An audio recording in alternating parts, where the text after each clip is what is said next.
Assalamualaikum warahmatullahi wabarakatuh. Saya Sania Cantika Oktaviani dari Prodi Ilmu Komunikasi. Saya akan menjawab soal UTS soal nomor 1. Pertanyaannya adalah, ilmu komunikasi adalah salah satu cabang ilmu pengetahuan sosial yang bersifat multidisipliner. Mengapa disebut demikian? Jelaskan pendapat saya.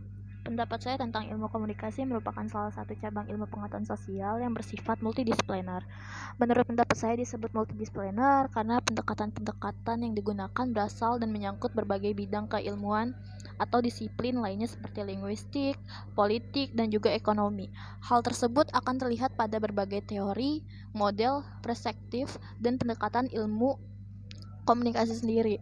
Seseorang melakukan komunikasi pasti memiliki tujuan yang memberikan informasi ataupun pesan. Dengan melakukan komunikasi, seseorang bisa memberikan informasi yang dia miliki kepada orang lain. Pertanyaan nomor 2 adalah, menurut Dennis Misquelle, secara umum kegiatan atau proses komunikasi dalam masyarakat berlangsung dalam 6 tingkat. Anda diminta untuk menyebutkan ke-6 tingkatan itu apa saja. Nah, pertama ada komunikasi dalam masyarakat luas, komunikasi organisasi, komunikasi antara kelompok atau organisasi. Ada komunikasi dalam kelompok, ada komunikasi antar pribadi, komunikasi intrapribadi, dan komunikasi intrapribadi proses komunikasi yang terjadi dalam diri seseorang. Dan komunikasi antar pribadi adalah kegiatan komunikasi secara langsung antara manusia. Ketiga, komunikasi dalam kelompok, kegiatan komunikasi yang berlangsung di antara anggota suatu kelompok. Dan yang keempat, komunikasi antar kelompok adalah kegiatan komunikasi yang berlangsung antara suatu kelompok dengan kelompok lainnya. Dan yang kelima, komunikasi organisasi mencakup kegiatan-kegiatan komunikasi dalam suatu organisasi. Komunikasi dalam masyarakat luas adalah komunikasi ditujukan pada masyarakat luas. Bentuk komunikasi dapat dilakukan lewat media massa. Nah, pertanyaan nomor 3, saya diminta untuk menjelaskan model-model komunikasi berikut contohnya.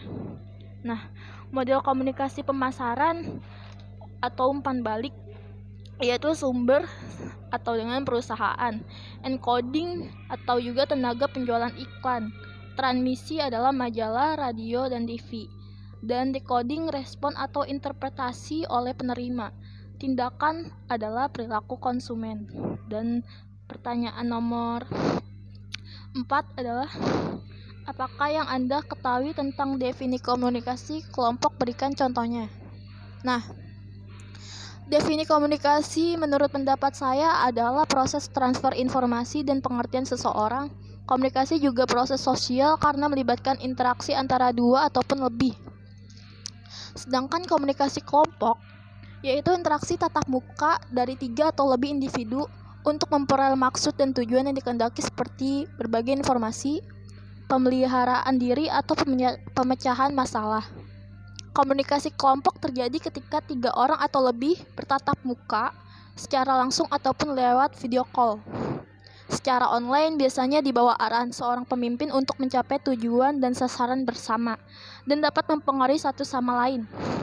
Dan pertanyaan terakhir adalah, dalam proses komunikasi terdapat beberapa komponen yang terlibat.